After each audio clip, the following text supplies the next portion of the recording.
Hello traders.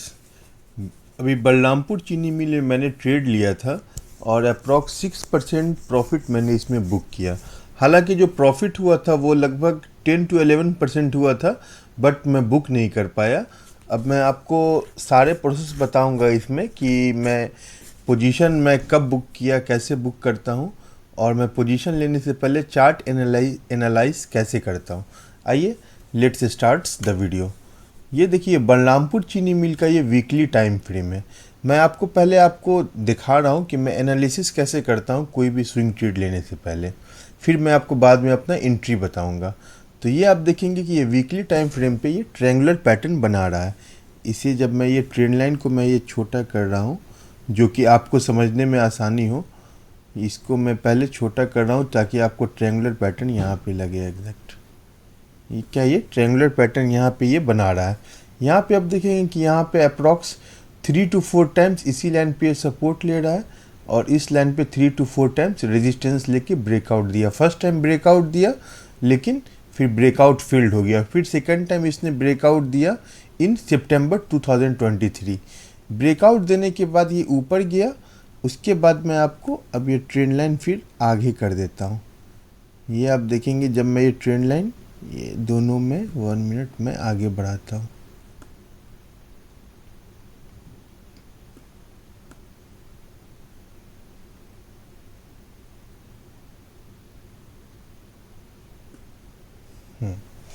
Now यहाँ पे आप देखेंगे कि ऊपर गया ब्रेकआउट देने के बाद फिर ये नीचे आता है और इसी जिस ट्रेंड लाइन से ब्रेकआउट दिया था उसी पे आप देखेंगे एग्जैक्ट टच करता है और फिर ऊपर जाता है।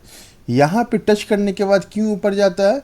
क्योंकि जिस ट्रेंड लाइन से ब्रेकआउट देता है उससे पहले ये ट्रेंड लाइन रेजिस्टेंस की तरह काम कर रहा है। ये आप देख रहे हैं कि बार बार प्राइस को ये रेजिस्टेंस की तरह काम कर रहा है, नीचे कर दे रहा है।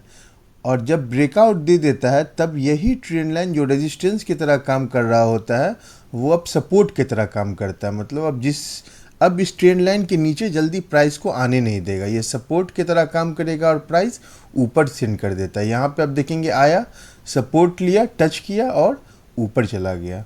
तो ये था मेरा एनालिसिस वीकली टाइम फ्रेम पे। अब आइए मैं आपको इससे कोरिलेट कराता हूँ डेली टाइम फ्रेम पे मैंने पोजीशन क्यों बनाई थी। ये आप देखेंगे कि ये डेली टाइम फ्रेम है, ठीक है। हाँ, एक चीज़ और मैं आपको दिखा रहा हूँ, ये वीकली टाइम फ्रेम पे ये जाकर फिर इस जो जिस पे सपोर्ट ये ले रहा था उसको इसने ब्रेक कर दिया था। ये जो ब्रेक किया था इसे मैं जूम कर रहा हूँ, दिसंबर में इसने ब्रेक कर दिया और फिर यहाँ पे सपोर्ट लेके वापस ऊपर गया। और जब ये ब्रेक करता है, जब भी सपोर्ट लाइन इसको जब ये ब्रेक करता है तो वहाँ पे हम लोग क्या करते हैं, फिर से एक ट्रेंड लाइन ड्रॉ करते हैं डेली टाइम फ्रेम पे। आइए मैं आपको अब डेली टाइम फ्रेम पे लेके चलता हूँ। ये वही सपोर्ट लाइन है जिसे इसने ब्रेक किया था। जैसे ब्रेक किया मैंने फिर से एक ट्रेंड लाइन ड्रॉ किया डेली टाइम फ्रेम पे। यहाँ पे आप देखेंगे डेली टाइम फ्रेम में 1 अप्रैल को इसने ब्रेकआउट दिया तो मैंने पोजीशन नहीं लिया। मैंने पोजीशन कब लिया? जब इस ट्रेंड लाइन पे एग्जैक्ट आके यहाँ पे सपोर्ट लिया। जैसे सपोर्ट लिया ऑन 3 मई में, वैसे ही मैंने सपोर्ट लिया इससे 15 अप्रैल को। जैसे 15 अप्रैल को सपोर्ट लिया उसी दिन मैंने पोजीशन बनाई और मेरा जो स्टॉप लॉस था पिछले स्विंग, ये जो स्विंग है इस लो के नीचे मेरा स्टॉप लॉस था। इसका लो था 359 इसका लो था, तो 359 के नीचे मेरा स्टॉप लॉस था जो कि लगभग 2% का मेरा स्टॉप लॉस था, ठीक है। और यहाँ से जो मेरा टारगेट था, फर्स्ट टारगेट इस लाइन तक था, फर्स्ट टारगेट मेरा कंप्लीट हुआ और लगभग 10% तक ऊपर गया। अब जैसे मेरा फर्स्ट टारगेट कंप्लीट हुआ तो वहाँ पे हमने क्या किया कि उसी जो कैंडल जो टारगेट मेरा दिया इसी कैंडल के लो पे मैंने स्टॉप लॉस रख दिया, अलर्ट सेट कर दिया कि अगर इसका लो था 392 कि 392 से अगर नीचे प्राइस जाएगा तो मैं सेल कर दूंगा। 392 था तो मैंने राउंड नंबर पे हमेशा स्टॉप लॉस रखता हूँ, तो 390 के नीचे मैं स्टॉप लॉस रखा था कि 390 से जैसे नीचे जाएगा मैं सेल कर दूंगा। तो आप देखेंगे कि 3 मई को ये 390 से नीचे गया। जैसे 390 से नीचे गया मैं सेल किया, लेकिन सेल करते करते 392 पे सेल हुआ। ये था मेरा सारा पोजीशन लेने का।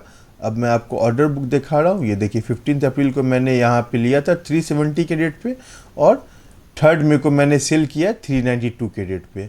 तो ये था सब चीज़ बलरामपुर चीनी मिल के बारे में। तो इसमें मैंने आपको सारे प्रोसेस बताया कि इसमें मैं कैसे सेल करता हूँ और मैं कैसे चार्ट एनालाइज करता हूँ। ये सारी चीज़ें मैंने इस वीडियो में आपको समझाया। थैंक